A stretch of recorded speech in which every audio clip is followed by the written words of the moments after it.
پیاسا کنویں کے پاس جائے تو ٹھیک ہے اس کی پیاس ہے، لیکن اگر کنواں پیاسے کے پاس آ جائے سبحان اللہ. تو ہماری یہ خوش قسمتی ہے، خوش نصیبی ہے یہ آپ کی کرامت ہے پھر. سبحان اللہ.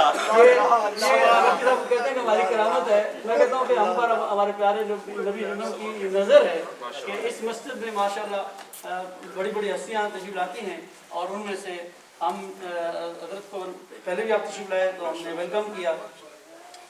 ایک بہت اچھی بات جو مجھے مفتی صاحب کے جو گفتگو میں اور ان کا جو انداز ہے وہ بہت اچھا ہے. آپ ہمیشہ ان کو سنتے رہتے ہیں اے آر وائی میں، آپ حدیث کا بھی درس دیتے ہیں، قرآن کا بھی، اور اسی طرح مفتی بھی ہیں، فتوے بھی دیتے ہیں، اور مسائل جو ہیں وہ بھی بیان کرتے ہیں. تو یہ اتنی اچھی بات ہے کہ حضرت عائشہ صدیقہ رضی اللہ تعالی عنہ، ہماری ماں ام المومنین، اللہ اکبر، انہوں نے آقا عالم صلی اللہ علیہ وسلم کی بارگاہ میں سے آپ سے ایک بات سنی. حضرت عائشہ صدیقہ رضی اللہ تعالیٰ عنہ نے ایک بات سنی کہ سرکار فرما رہے ہیں کہ من حوسبا عذبا. یہ حدیث بخاری شریف میں ہے. مفتی صاحب کے سامنے کوئی بات ہم جب بھی کریں گے ذرا ایسی نہیں ہو. من حوسبا عذبا، کہ جس کا حساب لیا گیا قیامت کے دن اس سے عذاب ہوگا. حضرت عائشہ صدیقہ رضی اللہ تعالی عنہ نے پیارے نبی صلی اللہ علیہ وسلم کی بارگاہ میں عرض کی، یا رسول اللہ، اللہ تعالیٰ تو فرماتا ہے کہ فسوف یحاسب حسابا یسیرا، کہ اس دن تو بڑا آسان حساب ہوگا کچھ لوگوں کا. ادھر آپ فرما رہے ہیں کہ وہ جو منحوس سے بعضبا، تو پیارے نبی صلی اللہ علیہ وسلم نے ارشاد فرمایا،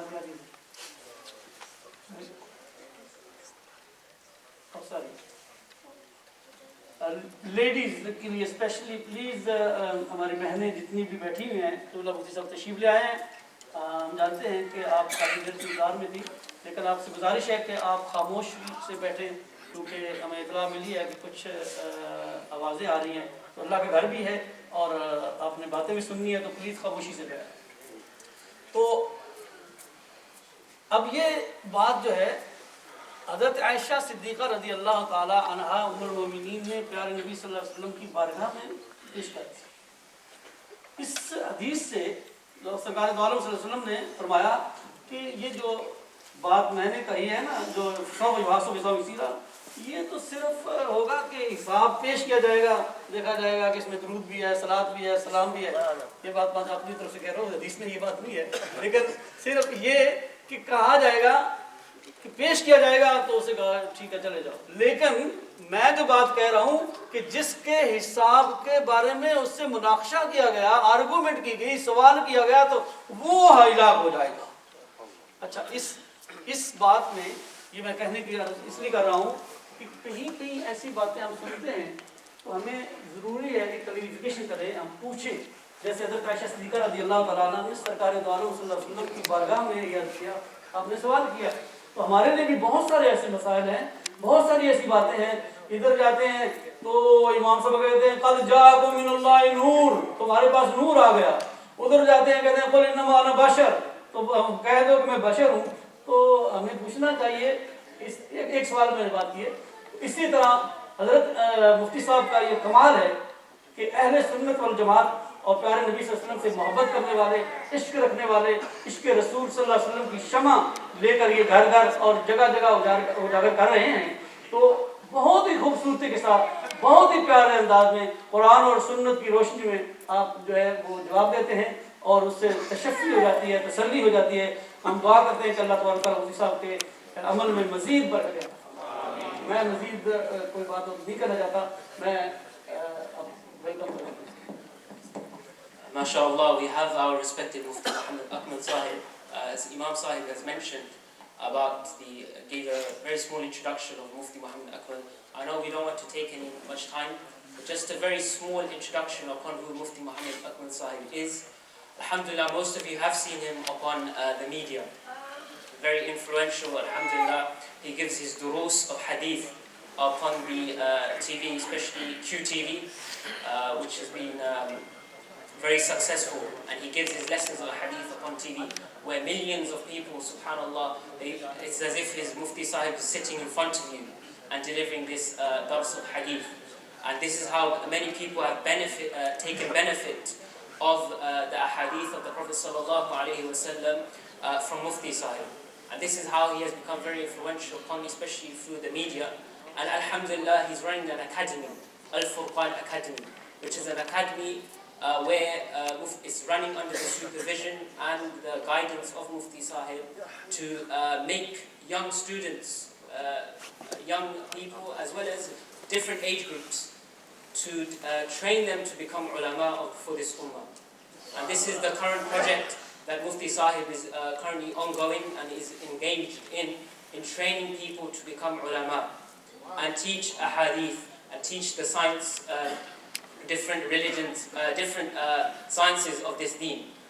So we are very fortunate enough that Mufti Sahib has actually given us his time. If you were to travel to Pakistan, you would want to sit with Mufti Sahib. It's very difficult because he is busy in serving the deen. So for us to have him sat here in this community, it's actually a very big blessing from Allah subhanahu wa ta'ala that he has allowed us to sit under the feet, or at the feet of the ulama, especially Mufti Sahib. So we thank him from the bottom of our hearts for accepting this invitation. And I would like to just request the brothers to come forward, inshallah, the ones at the back. We want you to also be interactive in this majlis. So once again, we thank Mufti Sahib for accepting our invitation to this masjid. And please make most of this time you have with Mufti Sahib. Everything he says, take in, as this is something you may not get another opportunity. So may Allah subhanahu wa ta'ala accept this majlis. Janab Mufti Muhammad bin Sahib.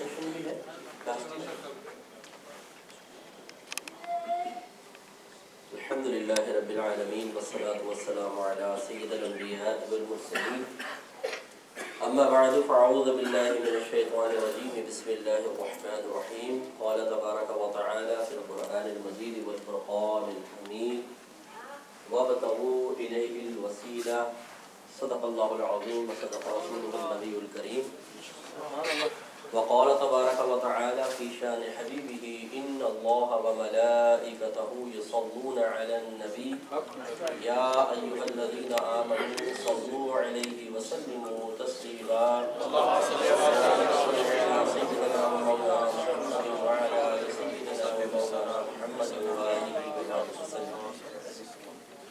پیچھے بیٹھے ہیں سب کو آواز آ رہی clear آ رہی؟ آپ اگر تھوڑا سا بیٹھ جائیں گے نا تو پھر میں بھی ڈسٹرب نہیں ہوں گا. اگر لگا کے اور بیٹھ جائیں گا. میرا تجربہ یہ ہے کہ جو ریکارڈ کرتا ہے نا وہ کبھی بھی سنتا نہیں ہے. وہ کہتا ہے گھر جا کے آرام سے لیٹ کے سنیں اور وہ عموماً سننے کی برکت سے محروم ہوتا.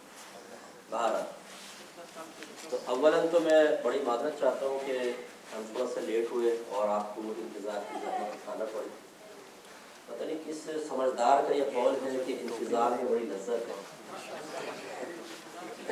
مجھے بڑی کوفت ہوتی ہے انتظار سے, صحیح بات ہے, شدید قسم کی کوفت ہوتی ہے. تو میں آپ سے معذرت خواہ ہوں کہ ہمیں وقت پر یہ آنا چاہیے تھا, لیکن کچھ ہمارے دوست کو آپریشن تھا تو ان کی عیادت میں نے کرنا ضروری سمجھا.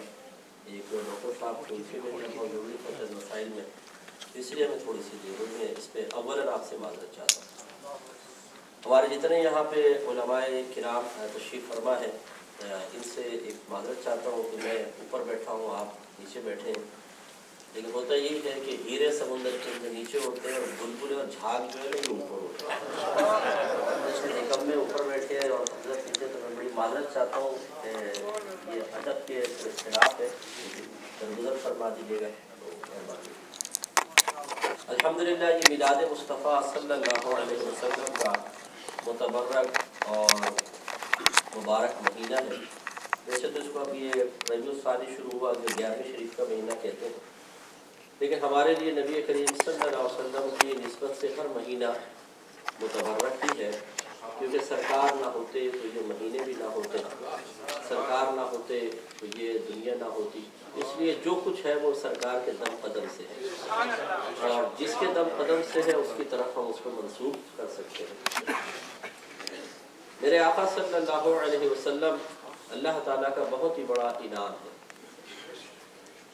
اللہ تعالیٰ نے ہمیں یہ انعام عطا فرمایا اور اس احسان کو یاد دلایا ہے۔ لقد من اللہ علی المؤمنین اذ بعث فیہم رسولا من انفسہم یتلو علیہم آیاتہ ویزکیہم ویعلمہم الکتاب والحکمہ۔ اللہ تعالیٰ فرماتا ہے کہ ضرور بے شک اللہ تعالیٰ نے مومنین پر احسان عظیم فرمایا کہ ایک رسول انہی میں سے ان کے درمیان بھیج دیا۔ اللہ نے احسان یاد دلایا۔ اب یہ ہمارا بڑی افسوسناک صورتحال ہے کہ ہمیں یو کے کا ویزا مل جائے تو ہم کہتے ہیں مبارک ہو جی یو کے کا ویزا ملا ہے، ہمارے یہاں بچہ پیدا ہو جائے تو ہم خوش ہوتے ہیں، امتحان میں پاس ہو جائے، کاروبار ترقی کر جائے، جاب لیس تھے جاب مل جائے تو ہم بڑے خوش ہو جاتے ہیں، اور ایسے آثار ہمارے اوپر ظاہر ہوتے ہیں کہ دوسرا پوچھنے پہ مجبور ہو جاتا ہے بڑے خوش نظر آ رہے ہو، خیریت تو ہے؟ تو ہم بتاتے ہیں، پھر خوشی شیئر کرتے ہیں تو جو اپنا ہوتا ہے۔ ویسے تو خواتین کہتی ہیں کسی کو بولو نہیں کہ کاروبار ترقی کر رہا ہے، نظر لگ جائے گی، تو ہم بعض اوقات اس میں بھی جھوٹ بول دیتے ہیں اور سوچتے ہیں جھوٹ بولنا شاید ہمارے لیے اس مقام پہ شرم جائز ہے کیونکہ نظر لگے گی، حالانکہ جائز نہیں ہوتا، لیکن ہم شریک کرتے ہیں، اپنی خوشی میں کسی کو شریک کرتے ہیں اور اس سے بھی ایک مزہ حاصل کرتے ہیں۔ تو کاش کبھی ایسا بھی ہوتا کہ ہم گھر سے باہر نکلتے، کوئی ہمیں دیکھتا اور کہتا آج بہت خوش نظر آ رہے ہو، خیریت تو ہے؟ تو آپ یہ کہتے یا ہم یہ کہتے ہیں کہ یار مجھے اس تصور نے آج بڑی خوشی دی ہے کہ اللہ تعالیٰ نے بغیر طلب کے مجھے اپنے حبیب کی امت میں پیدا کیا ہے۔ بڑا احسان ہے اللہ تعالیٰ کا، آج میں سوچ رہا تو میں ایک عالم وجد میں چلا گیا ہوں، اور اللہ تعالیٰ کا بڑا کرم ہے کہ اس نے اس حبیب کی امت میں مسلمان بنا کر بھیجا، ورنہ تو کافر بھی ہیں جو امت دعوت کہلاتے ہیں، ہم امت اجابت، کافر امت دعوت کہلاتی ہے۔ اور یہ بھی اللہ کا بڑا کرم ہے کہ اس نے ہمیں محبت رسول سے سرشار کر، کیونکہ ہماری نگاہ جب بھی نبی کریم صلی اللہ علیہ وسلم کے لیے قرآن و حدیث پر اٹھے گی تو فضیلت اور کمال کا پہلو ہی تلاش کر کے لائے گی۔ اللہ نے ہمیں اس لعنت و مصیبت سے الحمدللہ بچایا ہوا ہے کہ ہم نبی کریم کے لیے کوئی نقص کا پہلو تلاش کریں، تو یہ بہت بڑا اللہ کا انعام ہے کہ اس نے ہمیں اپنا حبیب عطا فرمایا۔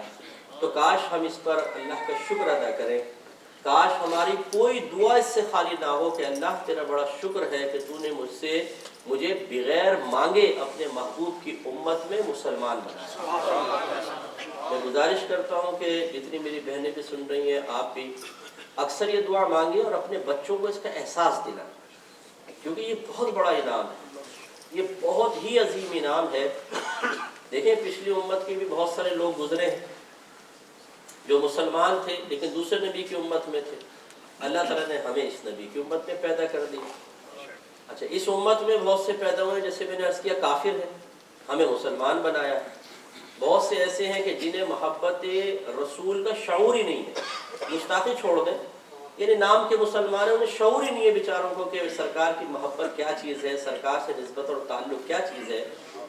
اللہ تعالیٰ نے ہمیں اہل محبت میں پیدا کیا، تو اس لیے ہمیں خود اس کا احساس کرنا چاہیے اور اپنے بچوں کو احساس دلانا چاہیے، تاکہ ہمارے اندر سے اس کی بڑا فائدہ، بہت سے فائدہ یہ بھی ہوگا کہ ہمارے اندر جو ایک احساس کمتری بعض اوقات ہوتا ہے نا، کہ دیگر غیر مسلم کمیونٹیز کو دیکھ کر ہم کہتے ہیں یار دیکھو ان کو اللہ نے لمبے قد دیے ہیں، خوبصورت کھال ہے، گورا رنگ ہے، خوبصورت لوگ ہیں، ان کو اللہ تبارک و تعالیٰ نے دنیاوی بہت ساری ترقیوں سے نوازا ہے، طاقت سے نوازا ہے، ان کے پاس آج پاور ہے، سب کچھ ہے، ہمارے پاس کیا ہے؟ تو مجھے ایسے سے لوگ ملتے ہیں جو بیچارے نادانی میں کہتے ہیں یار ہم سے تو یہ اچھے ہیں، معاذ اللہ ثم معاذ اللہ۔ تو اس کو یہ سوچنا چاہیے کہ ہم سے خدا کی قسم کوئی بھی اچھا نہیں ہے، ہم سب سے اچھے ہیں، اس لیے کہ ہم وہ اچھے ہیں جن کے بارے میں موسیٰ علیہ السلام نے جب اللہ تعالیٰ کی بارگاہ سے اس امت کے فضائل سنے تو اللہ تعالیٰ کی بارگاہ میں عرض کی یا رب کریم کاش تو مجھے نبی نہ بناتا، اپنے حبیب کی امت میں پیدا فرماتا۔ تو ہم تو وہ خوش قسمت ہیں اور میرے آقا صلی اللہ علیہ وسلم نے ارشاد فرمایا کہ بروز قیامت خدا کی قسم جب تک میں داخل جنت نہ ہو جاؤں پچھلے نبیوں پر جنت حرام ہے، اور جب تک میری ساری امت داخل جنت نہ ہو جائے پچھلی امتوں پہ جنت حرام ہے۔ تو ہمیں یہ VIP پروٹوکول ملے گا میدان محشر میں۔ میں کبھی کبھی سمجھاتا ہوں، جیسے آپ میں سے جو ہندوستان یا پاکستان جاتے ہوں گے ملنے کے لیے تو خواہ کالر سیدھے ہو جاتے ہیں، ہمارے تھوڑا چوڑے ہو جاتے ہیں، رشتہ دار آ کے مل رہے ہیں جھک کر تعجب خیز نگاہوں سے دیکھ رہے ہیں، ارے حضرت ادھر بیٹھیے، دعوت کر رہا ہے، کوئی کھانے کے لیے بلا رہا ہے۔ تو یہاں پہ کوئی ہاتھ بھی نہیں ملاتا، پوچھتا بھی نہیں ہے، لیکن وہاں جاتے ہیں تو وہ مرکز نگاہ بن جاتا ہے، تو اس سے خوشی محسوس ہوتی ہے، ایک مطلب بڑا پن کا احساس ہوتا ہے، ایک فخر کا احساس ہوتا ہے۔ اور ہم بعض اوقات یوں پاکستانیوں کو ہندوستانیوں کو دیکھ رہے ہوتے ہیں کہ بے وقوفو تم لوگ یہ رہ گئے، ہمیں سمجھدار ویزا لے کے دیکھو UK پہنچ چکے ہیں۔ تو وہ ایک مختصر سا مرکز نگاہ بننا ہمارے اندر ایک خوشی پیدا کرتا ہے، حس پیدا کرتا ہے، ہمیں مزہ آنے لگ جاتا ہے اور ایک فخر کا احساس ہوتا ہے۔ سوچئے میدان معاشر میں آدم علیہ السلام سے لے کر قیامت تک کے سارے لوگ موجود ہوں گے، اور ان میں جب فرشتہ اللہ تعالیٰ کے حکم سے ندا کرے گا کہ محمد ہی کھڑے ہو جائیں، سرکار کی امت والے کھڑے ہوں، سب سے پہلے یہ داخل جنت ہوں گے، اس وقت ہمارے فخر کا عالم کیا ہوگا؟ وہی دنیاوی ترقیوں والے، وہی گورے رنگ والے، وہی لمبے لمبے قد والے، وہی سپر پاورز والے، وہ سب کھڑے ہوں گے، ہمیں حسرت کے ساتھ دیکھ رہے ہوں گے، اور ہم شان کے ساتھ سرکار کے جھنڈے تلے داخل جنت ہوں گے۔ تو یہ عظیم اللہ تعالیٰ نے اپنے حبیب کی امت میں پیدا فرما کر احسان عظیم فرمایا ہے، تو اس لیے اس کو معمولی نہ سمجھیں، اللہ کی بارگاہ میں بار بار شکریہ ادا کریں اور اس کی قدر کریں، تاکہ کسی کی زبان سے خدا نخواستہ یہ نہ نکلے، خصوصاً ہماری بہنیں، کہ اللہ نے ہمیں دیا ہی کیا ہے۔ خدا کی قسم اللہ نے تو آپ کو سب کچھ دیا ہے، ہمیں سب کچھ دیا ہے اللہ تعالیٰ نے، پوری کائنات کی نعمتیں ایک طرف کر لیں، اور سرکار صلی اللہ علیہ وسلم کی امت میں مسلمان ہونے کی حیثیت سے اور محبت رسول رکھنا والا ہونے کی حیثیت سے پیدا ہو جانا ایک طرف رکھیں، یہ نعمت تمام نعمتوں سے بلند و بالا ہے، اس لیے قدر کرنی چاہیے۔ ہمیں ہمارے آقا ملے، اللہ تعالیٰ نے قرآن میں واضح فرمایا وَابْتَغُوا إِلَيْهِ الْوَسِيلَةَ، اللہ تعالیٰ کی بارگاہ میں وسیلہ تلاش کرو۔ وسیلہ اس ذریعہ سبب کو کہتے ہیں کہ جو ہمیں اللہ تعالیٰ کے قریب کر دیتا ہے۔ وسیلہ اور ذریعہ اس سبب کو، ذریعے کو کہا جاتا ہے کہ جو ہماری مشکلات کو حل کرتا ہے۔ جو بھی چیز کسی منزل تک، کسی مقصود تک پہنچنے کا ذریعہ سبب بنے، وہ وسیلہ ہوتی ہے۔ اللہ تعالیٰ وسیلہ تلاش کرنے کا حکم ارشاد فرمایا۔ میرے آقا صلی اللہ علیہ وسلم نے ارشاد فرمایا کہ بنی اسرائیل میں 3 شخص تھے جو اپنے گھر سے نکلے، یہ مسلم کی روایت ہے۔ تو جب وہ ایک جگہ سے گزر رہے تھے، بارش شروع ہوئی، انہوں نے قریب دیکھا غار تھی، وہ غار میں چلے گئے۔ تو اللہ تعالیٰ کے حکم سے ایک بھاری چٹان آئی، غار کا دروازہ بند ہو گیا، اب وہ تینوں اندر پھنس گئے۔ تو انہوں نے کہا آپ کیسے باہر نکلے؟ تو ان میں سے ایک نے کہا کہ ہم کیوں نہ ایسا کریں کہ سابقہ زندگی میں جو ہم نے نیک عمل کیے ہیں، اس نیک عمل کا وسیلہ اللہ کی بارگاہ میں پیش کریں، جو ہم نے بڑے خلوص سے عمل کیا ہو، امید ہے کہ اللہ تعالیٰ اس کی برکت سے اس چٹان کو دور فرما دے گا۔ تو ان تینوں نے دعا کی، ایک نے دعا کی، میں مختصراً عرض کر رہا ہوں کیونکہ میرا مقصود تو کچھ اور ہے، میں حدیث کو بطور دلیل عرض کر رہا ہوں، مسلم کی سیاہ ستہ کی روایت ہے، بڑی مستند روایت۔ تو ایک نے عرض کی کہ یا رب کریم تو جانتا ہے کہ میں اپنی ایک کزن تھی، اس پہ میں عاشق تھا، اور میرے دل میں اس کے لیے برائی کا خیال پیدا ہوتا تھا۔ ایک مرتبہ قحط سالی کا دور آیا تو وہ کچھ امداد طلب کرنے کے لیے میرے پاس آئی، تو میں نے اس شرط پر اسے کچھ دینا چاہا کہ وہ میرے ساتھ گناہ کر لے، تو وہ بڑی مجبور تھی تو وہ راضی ہو گئی۔ جب ہم دونوں کمرے میں پہنچے اور اب میں بالکل گناہ کر سکتا تھا، تو اس نے مجھ سے کہا کہ تو اللہ سے ڈر، اور جو چیز اللہ نے تجھ پر حرام رکھی ہے اسے اپنے لیے جائز نہ کر۔ تو کہتا ہے میں خوف میں مبتلا ہوا، میں نے چھوڑ دیا، میں نے وہ گناہ بھی نہیں کیا، اس کو پیسے دے کر رخصت کر دیا۔ اے اللہ تعالیٰ اگر یہ میرا عمل تیری بارگاہ میں مقبول ہے، اس چٹان کو ہٹا دے۔ سرکار صلی اللہ علیہ وسلم فرماتے ہیں چٹان تھوڑی سی ہٹ گئی تھی، لیکن ابھی مکمل راستہ نہ بنا۔ دوسرے نے عرض کی یا رب کریم میرے ماں باپ بوڑھے تھے، میری عادت تھی کہ میں جب شام کو واپس آتا دودھ لاتا، پہلے اپنے ماں باپ کو پلاتا، پھر اپنے بیوی بچوں کو دیتا تھا۔ ایک دفعہ جب میں واپس آیا تو میرے ماں باپ سو چکے تھے، تو میں دودھ کا پیالہ پکڑ کر ساری رات ان کے بستر کے قریب کھڑا رہا. میرے بچے مجھ سے دودھ مانگتے رہے لیکن میں نے ان کو دودھ نہیں دیا. میرا ارادہ یہ تھا کہ پہلے ماں باپ کو دوں گا پھر اپنے بچوں کو. چنانچہ جب صبح میرے ماں باپ جاگے ہیں پہلے ان کو دودھ پلایا پھر اپنے بچوں کو. اگر یہ ماں باپ کا ادب تیری بارگاہ میں قبول ہے تو اللہ تعالیٰ اس چٹان کو ہٹا دے. سرکار فرماتے چٹان اور ہٹ گئی لیکن تھوڑا سا فاصلہ پھر بھی رہ گیا. تو تیسرے نے کہا کہ میرے پاس اللہ تعالیٰ تو جانتا ہے ایک مزدور آیا تھا, اس نے کام کیا, اس سے پہلے کہ میں اس کو مزدوری دیتا وہ کسی وجہ سے چلا گیا. جو اس کی مزدوری کا پیسہ تھا میں نے اس سے کچھ جانور وغیرہ لیے, ان کو پالا, انہیں برکت دی اور پوری وادی جانوروں سے بھر گئی. پھر وہ مزدور آیا اور اس نے کہا کہ میری جو مزدوری رہ گئی تھی وہ دیجئے. تو میں نے کہا یہ ساری بکریاں لے جا. تو وہ حیران ہوا اور کہا کہ مجھ سے مذاق کرتے. میں نے کہا نہیں, یہ اصل میں تیرے پیسے کی برکت سے سب کچھ ہوا ہے تو لے جا. وہ ساری کی ساری بکریاں لے گئے. اے اللہ تعالیٰ اگر امانت کا یہ لوٹانا تیری بارگاہ میں مقبول ہے چٹان کو ہٹا دے. سرکار فرماتے ہیں چٹان مکمل طور پر ہٹ گئی. تو ذرا غور فرمائے کہ میرے آقا صلی اللہ علیہ وسلم نے یہ واقعہ کیوں بیان فرمایا. اس لیے کہ چلو آپ تھوڑا قصے کہانی سنائے تھوڑا وقت اچھا پاس ہو جائے گا, نہیں. میرے آقا صلی اللہ علیہ وسلم نے اسی قرآنی آیت کی تفسیر بیان کرتے ہوئے گویا کہ یہ واقعہ بیان کر دیا ہے کہ جب بھی تم کسی مشکل اور پریشانی میں پھنس جاؤ تو اللہ تعالیٰ کی بارگاہ میں اس کی بارگاہ کے مقبول چیزوں کا وسیلہ پیش کرو. اللہ تبارک و تعالیٰ تمہاری مشکلات کو دور فرما دے گا. تو بس ہم یہ کہتے ہیں کہ نبی کریم صلی اللہ علیہ وسلم سے بڑھ کر کوئی وسیلہ ایسا ہو سکتا ہے جو اللہ تعالیٰ کی بارگاہ میں مقبول ہو؟ یقیناً نہیں ہو سکتا. تو لہٰذا ہمیں چاہیے کہ اپنے پیارے آقا صلی اللہ علیہ وسلم کو اللہ تعالیٰ کی بارگاہ میں قرب حاصل کرنے کے سلسلے میں, جنت میں اعلیٰ مقام حاصل کرنے کے لیے, اپنی مشکلات کے حل کے لیے, برکات کے حصول کے لیے اور مختلف چیزوں کو حاصل کرنے کے لیے وسیلہ بنایا جائے تو اللہ تبارک و تعالیٰ ہمیں مایوس نہیں فرمائے گا. اور یہ کوئی 15ویں صدی ہجری کا عقیدہ نہیں. دیکھیں صحابہ کرام علیہم رضوان نے اپنی حاجات کے لیے نبی کریم صلی اللہ علیہ وسلم کو کیسے وسیلہ بنایا ہے. حضرت ابو ہریرہ رضی اللہ تعالیٰ عنہ سرکار کی بارگاہ میں آئے, عرض کیا رسول اللہ صلی اللہ علیہ وسلم میں بہت ساری حدیثیں آپ سے سنتا ہوں لیکن یاد نہیں رہتی, ذہن سے نکل جاتی. میرے آقا صلی اللہ علیہ وسلم نے فرمایا ابو ہریرہ اپنی چادر بچھائے. چادر بچھائی, میرے آقا نے 3 دفعہ ایسے کیا جیسے کوئی چیز اٹھا کے ڈال رہے, نظر نہیں آ رہا, ایسے ڈال. اور پھر فرمایا ابو ہریرہ اس چادر کو اپنے سینے سے لگا لیا.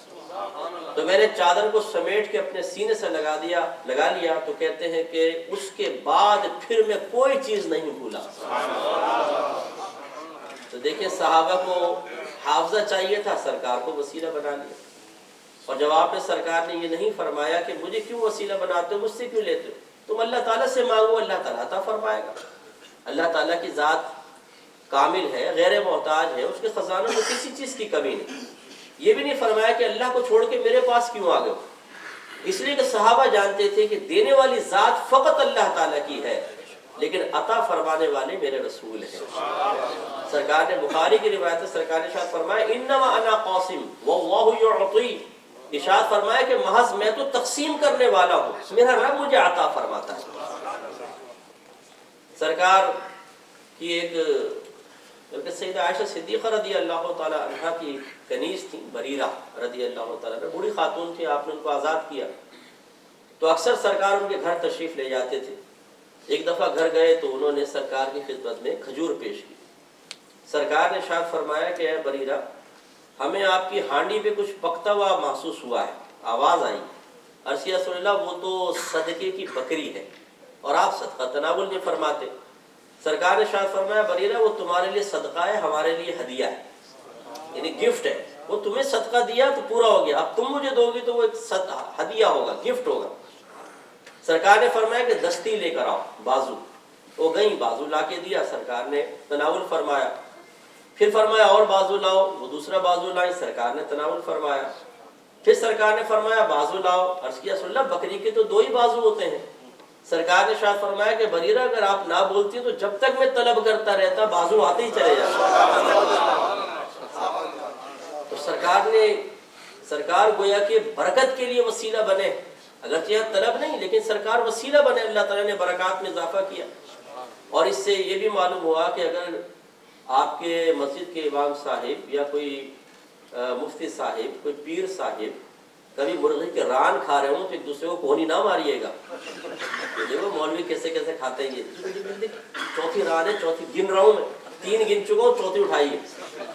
میرے آقا صلی اللہ علیہ وسلم نے بھی گوشت تناول فرمایا اور ڈیمانڈ فرمائی، لیکن صحیح بات یہ کہ میرے آقا اپنے نفس کی خواہش کے تابع ہو کر نہیں کھاتے تھے. ان کا کھانا بھی اللہ کی رضا کی خاطر تھا. لیکن یہ بھارت سرکار نے تناول فرمایا.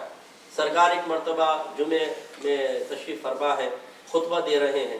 ایک عرابی آئے، یا رسول اللہ قحط سالی ہے، مویشی ہلاک ہو رہے ہیں، فصلیں تباہ ہو رہی ہیں، آپ دعا فرمائیں کہ اللہ تعالیٰ بارش کر دے. میرے آقا صلی اللہ علیہ وسلم نے اللہ کی بارگاہ میں ہاتھ اٹھا دیا، اللہ تعالیٰ ہم پر بارش برسا. ابھی ہاتھ نیچے نہیں آنے پائے تھے کہ موسلا دھار بارش شروع ہو گئی.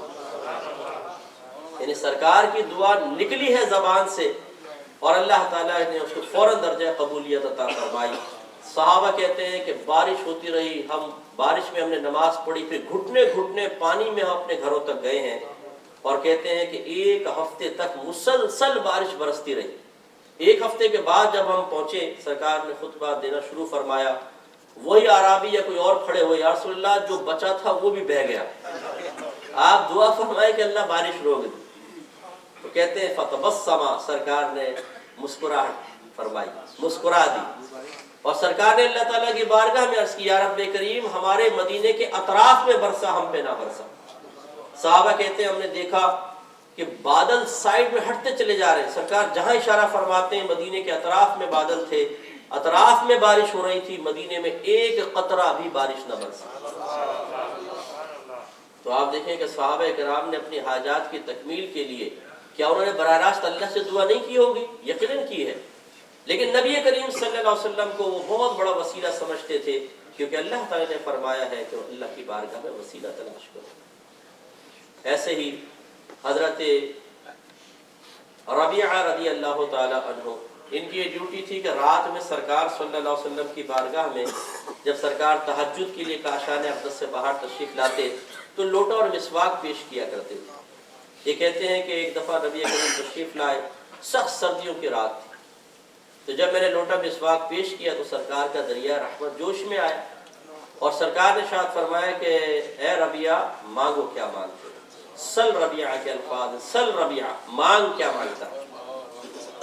ملا علی قاری صاحب رحمۃ اللہ علیہ مرقات شرح مشکات میں اور شیخ عبدالحق محدث دہلوی رحمۃ اللہ علیہ اشیاۃ اللمعات شرح مشکات میں ارشاد فرماتے ہیں کہ سرکار کا مطلقاً یعنی وداؤٹ اینی کنڈیشن یہ فرمانا کہ ربیعہ مانگ کیا مانگتا ہے ثابت کرتا ہے کہ میرے آقا صلی اللہ علیہ وسلم کو اللہ تعالیٰ نے دنیا اور آخرت کے سارے خزانے سونپ دیے ہیں، جس کو جو چاہیں عطا فرما سکتے ہیں. تو حضرت ربیعہ رضی اللہ تعالیٰ نے فوراً عرض کیا، رسول اللہ ربیعہ جنت میں آپ سے آپ کا پڑوس مانگتا ہے. دیکھیں سامنے والے سے وہی مانگا جاتا ہے جو وہ دے سکتا ہو،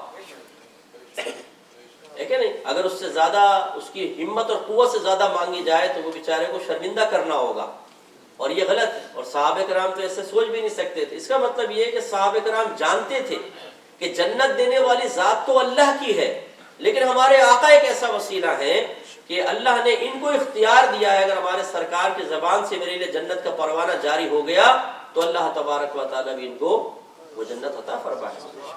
تو عرض کیا رسول اللہ مجھے جنت میں آپ کی رفاقت چاہیے. سرکار نے فرمایا آؤ غیر ذالک، آؤ بمانے واؤ ہے، اے ابو اے ربیعہ اور اس کے علاوہ، یعنی یہ نہیں کہ یہ تو نہیں ملے گا اس کے علاوہ، بلکہ اور اس کے علاوہ اور مانگو کیا مانگنا. تو عرض کیا رسول اللہ جب جنت میں آپ کی رفاقت مل گئی تو اور ربیعہ کو کیا چاہیے.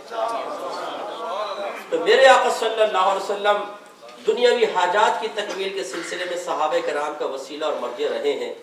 اخروی معاملات کے لیے سرکار وسیلہ اور سرکار سبب بنے ہیں. اور پھر ایک میدان محشر قائم ہوگا.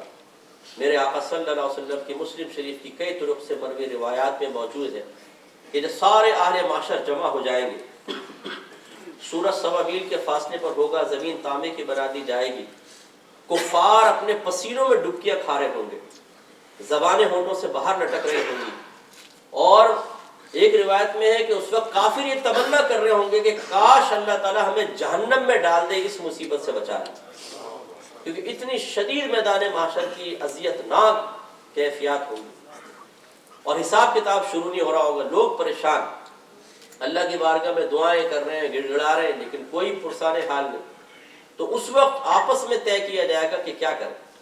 تو ایک شخص یہ کہے گا کہ ہم کیوں نہ ایسا کریں کہ اپنے والد ابو البشر حضرت آدم علیہ السلام کے پاس چلتے ہیں، ان سے کہتے ہیں کہ حضور آپ ہماری سفارش کریں. تو سب چل پڑیں گے. اب آپ دیکھیں میدان معاشر میں آدم علیہ السلام سے لے کر قیامت تک کی پبلک جمع ہوگی، انسان بھی، چرندے پرندے سب جمع ہوں گے، اور ان کے درمیان نکل کر آدم علیہ السلام تک جانا کس قدر مشقت والا کام ہے. وہاں پہنچیں گے، ان سے فریاد کریں گے. آدم علیہ السلام ارشاد فرمائیں گے کہ آج یہ منصب میرے پاس نہیں، اگر تمہیں سفارش کروانی ہے تو تم ایسا کرو نوح علیہ السلام کے پاس جاؤ. یہ سارے نوح علیہ السلام کے پاس آئیں گے، ان سے فریاد کریں گے، وہ بھی یہی جواب دیں گے یہ منصب میرے پاس نہیں. تم ایسا کرو ابراہیم علیہ السلام کے پاس جاؤ.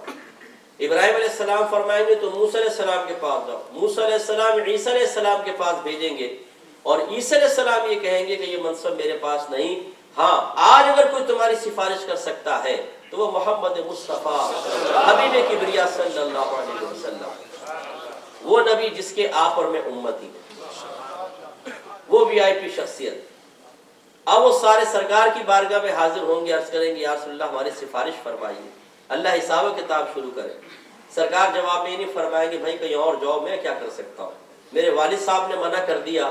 حضرت آدم علیہ السلام تو بیٹا کیا کر سکتا ہے؟ نہیں، نہ میرے سرکار نے یہ فرمایا، نہ یہ فرمائیں گے کہ تم میرے پاس کیا لینے آؤ، اللہ سے مانگو نا بھائی. ڈائریکٹ اللہ سے کہو اللہ حساب کتاب کرے گا یا میں نے حساب کتاب کرنا؟ حساب کتاب تو اللہ تبارک و تعالیٰ کرے گا. تم اللہ تعالیٰ سے کیوں نہیں کہتے ہو جا کر اللہ کو چھوڑ کر میرے پاس کیوں آ گئے ہو؟ نہیں، میرے آقا فرماتے ہیں جب وہ فریاد کریں گے تو میں اپنے آپ کو اللہ کی بارگاہ میں سجدہ ریز پاؤں گا. سرکار سجدے میں گر جائیں گے. مولانا حسن رضا خان صاحب فرماتے ہیں کہیں گے اور نبی اذهبوا الى غیری، میرے غیر کی طرف جاؤ، میرے غیر کی طرف جاؤ، لیکن میرے حضور کے لب پر انا لہا ہوگا. سرکار فرمائیں گے ہاں میں وہ سفارش کے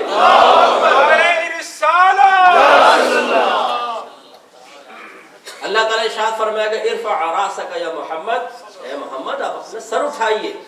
سل تعطا، آپ مانگیے آپ کو عطا کیا جائے گا. اشفع تشفع، آپ شفاعت کریں آپ کی شفاعت قبول کی جائے گی. اور پھر سرکار شفاعت فرمائے. تو غور فرمائے کہ میدان معاشر میں سب سے بڑا اللہ تعالیٰ کی بارگاہ میں پہنچنے اور اس کی بارگاہ سے انعامات حاصل کرنے کا وسیلہ کون؟ ہمارے آقا صلی اللہ علیہ وسلم. اور قربان جائیے سب لوگ سرکار کی بارگاہ میں جائیں گے، پہنچیں گے اور فریاد کریں گے، اور اللہ تعالیٰ نے آپ کو مجھے اسی نبی کے امت میں پیدا کیا. اتنا بڑا اللہ کا یہ احسان عظیم ہے. اللہ تعالیٰ نے فرمایا وَلَوْ أَنَّهُمْ إِذْ ظَلَمُوا أَنفُسَهُمْ جَاءُوكَ فَاسْتَغْفَرُوا اللَّهَ وَاسْتَغْفَرَ لَهُمُ الرَّسُولُ لَوَجَدُوا اللَّهَ تَوَّابًا رَحِيمًا. یہ بہترین آیت ہے قیامت تک کے مسلمانوں کے لیے کہ اپنے نبی کو وسیلہ بنایا جائے. اللہ تعالیٰ فرماتا ہے حبیب اگر یہ لوگ اپنی جانوں پر گناہوں کے ذریعے ظلم کر بیٹھے تو کیا کریں؟ 2 رکعت نماز نفل صلاۃ التوبہ پڑھ کے میری بارگاہ میں دعائیں کریں؟ نہیں. حج کرنے چلے جائیں؟ نہیں.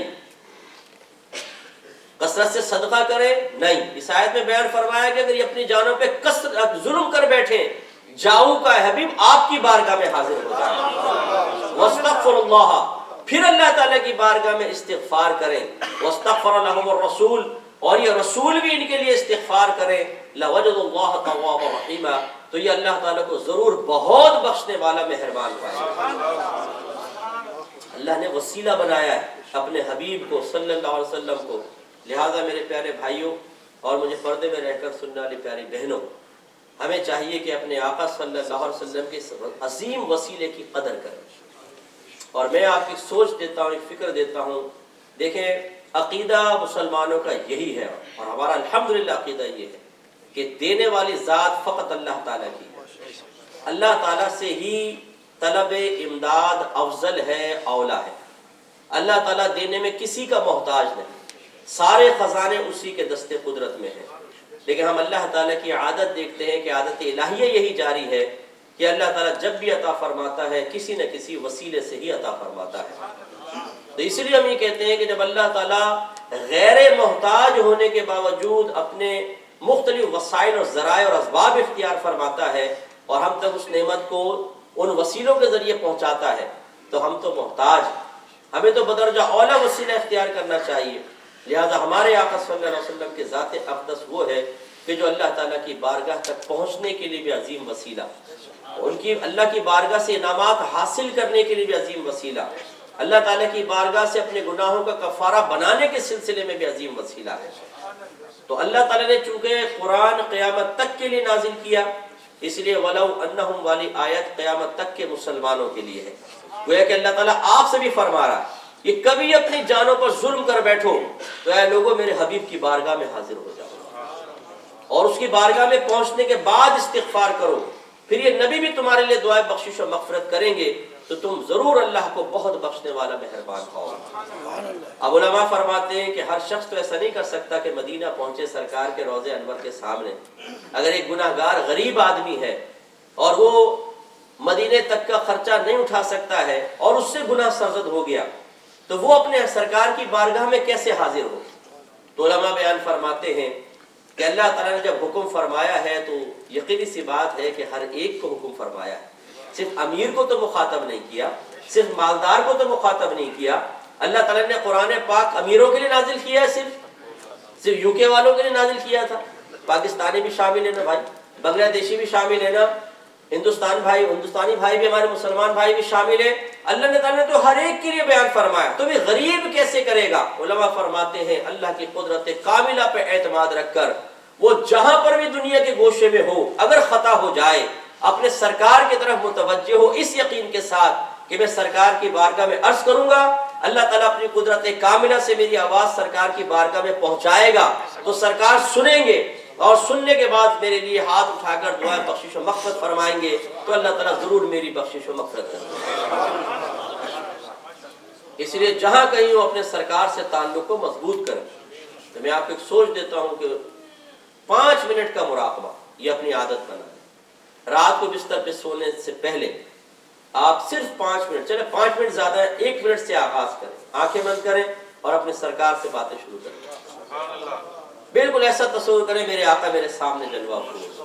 عقیدہ یہ ہونا چاہیے کہ اللہ تعالیٰ اپنی قدرت کاملہ سے میری آواز میں اپنے حبیب کے کانوں تک پہنچائے گا اور سرکار سے آپ باتیں کریں. یا رسول اللہ میں ایک بے عمل انسان، اگر ہے کوئی تو یا رسول اللہ میں بے عمل انسان ہوں، نیک بننا چاہتا ہوں، نفس و شیطان مجھے بننے نہیں دیتا، آپ کی مدد کے بغیر میں کچھ نہیں کر سکتا، سرکار مجھ پہ کرم فرمائے. کبھی کہیں یا رسول اللہ میں بڑا شکر گزار ہوں کہ اللہ تعالیٰ نے مجھے آپ کی امت میں پیدا کیا. دنیا میں اگر بظاہر مجھے کچھ نعمتوں سے محرومی بھی ہے تو جیسے ہی موت کا جھٹکا آئے گا، اچھی موت، پھر قبر کے اندر راحتیں، پھر میدان معاشر میں عزت، اور پھر میں آپ کے قدموں کی برکت سے جنت میں جاؤں گا. یا رسول اللہ آپ کا بڑا کرم ہے، بڑا شکریہ ہے. اس طریقے سے اپنے سرکار سے باتیں آدمی کرے اور اپنی حاجات ان کی بارگاہ میں پیش کریں. خصوصاً میں اپنی بہنوں سے گزارش کرتا ہوں، جعلی قسم کے عاملین اور ڈبے پیروں کے قدموں میں بیٹھ کر اپنے لاکھوں روپے برباد کرنے کے بجائے آپ قرآن پاک کی آیت پر عمل کرتے ہوئے کیوں نہ براہ راست اپنے سرکار کی بارگاہ میں عرض کریں؟ کیوں کہیں پہ آپ جاتے ہیں؟ میرا سرکار تو اتنا بڑا وسیلہ ہے. میں منع نہیں کرتا ہوں، عاملین ہر ایک عامل غلط نہیں ہے، ہر کوئی پیر غلط نہیں. میں نے اسی لیے ڈبے اور جعلی کا لفظ کہا ہے. آج کل لوٹنے والے ہزاروں، سینکڑوں لوٹنے والے. ہمارے ایک یو ایس کے اندر ایک دوست تھے، وہ میرے پاس آئے، مجھے بتایا کہ جی وہ میرا بیٹا جو تھا وہ گھر چھوڑ کے چلا گیا، تو میری زوجہ بیچاری بہت پریشان بیمار ہو گئی. تو کبھی اس کے پاس جائے اس کو پیسے دے، اس کے پاس جائے اس کو پیسے دے، کوئی حل ہی نہیں ہو رہا. تو کہنے لگے ابھی جو لاسٹ میں ہمیں ایک بابا مل گیا، بابا شکاری. تو اس بابا شکاری نے کہا کہ 50,000 روپے دو، گارنٹی کے ساتھ میں ایسا عمل کروں گا تمہارا بیٹا تمہارے دروازے پر آئے. تو میں تو منع کر رہا تھا، لیکن میری بیوی نے کہا آخری بار دے دو خدا کے واسطے، میں اپنے بیٹے کو دیکھنے کو ترس گئی ہوں. تو میں نے اسے کہنے پہ دے دیے 50,000. تو اس نے کہا کہ اب آپ امریکہ جائیں، بے فکر رہیں، آپ کے گھر پہ پہنچے گا بیٹا. آ گئے جی. 1 ہفتے میں کہا تھا پہنچے گا، 1 مہینہ گزرا، 2 مہینے گزرے، 3 مہینے گزرے. تو کہنے لگے میں نے بابا کو فون کیا، میں نے کہا بابا جی بیٹا تو آیا نہیں. کہنے لگے مجھے کچھ مت کہو، تم پر افسوس ہے. میں نے کہا کیوں؟ کہنے لگا میں نے تو اس کو بھیجا تھا دروازے پہ، تم نے دروازے ہی نہیں کھولا. واپس چلا گیا. اب اس طرح کے جب شرارتی بابے ہوں گے آپ اندازہ کریں تو ہماری گھر کی بہنیں شوہروں کی پاکٹ سے جیبیں نکال کر اپنی ساس کو قابو میں کرنے کے لیے، شوہر کو مکمل اپنا غلام بنانے کے لیے، اپنی نندوں کی زبانیں بند کرنے کے لیے ایسے عاملین کے پاس جاتی ہیں کہ جو نہ عزت چھوڑتے ہیں نہ آدمی کا مال چھوڑتے ہیں، کیوں نہ ہم اپنے آقا صلی اللہ علیہ وسلم کی بارگاہ میں حاضر ہوں؟ تو اللہ تعالیٰ نے ہمارے آقا وہ وسیلہ بنائے ہیں کہ میرے سرکار صلی اللہ علیہ وسلم نے دنیا میں بھی ہمیں نوازا ہے اور انشاءاللہ آخرت میں بھی نوازا ہے۔ لیکن اللہ تعالیٰ نے ایک بڑی پیاری بات بیان فرمائی، اسی پہ میں بیان ختم کروں گا۔ اللہ تعالیٰ فرماتا ہے قُلْ إِن كُنتُمْ تُحِبُّونَ اللَّهَ فَاتَّبِعُونِي يُحْبِبْكُمُ اللَّهُ وَيَغْفِرْ لَكُمْ ذُنُوبَكُمْ۔ دیکھیں، جو اتنا اللہ کی بارگاہ سے انعامات دلانے کا وسیلہ اور ذریعہ ہو، یقینی سی بات ہے وہ بہت بڑا محسن ہے۔ دیکھیں، ماں باپ اپنی اولاد کو پالتے ہیں، وہ ماں باپ تو حقیقتاً نہیں کھلاتے نا، حقیقتاً ماں باپ کچھ نہیں دیتے، دینے والی ذات تو اللہ کی ہے، لیکن چونکہ وہ وسیلہ بنتے ہیں تو اللہ نے ماں باپ کے ادب و احترام کا حکم دیا۔ استاد حقیقتاً آپ کو نہیں دیتا، دیتا تو اللہ تعالیٰ ہے، لیکن چونکہ استاد وسیلہ اور ذریعہ بنتا ہے، ہم استاد کا ادب اور احترام کرتے ہیں۔ اگر برے وقت میں ایک دوست ہماری امداد کر دیتا ہے، دوست کیا دے سکتا ہے؟ دینے والی ذات تو اللہ کی ہے، لیکن چونکہ وہ وسیلہ بنتا ہے تو ہم اس کا احسان مانتے ہیں۔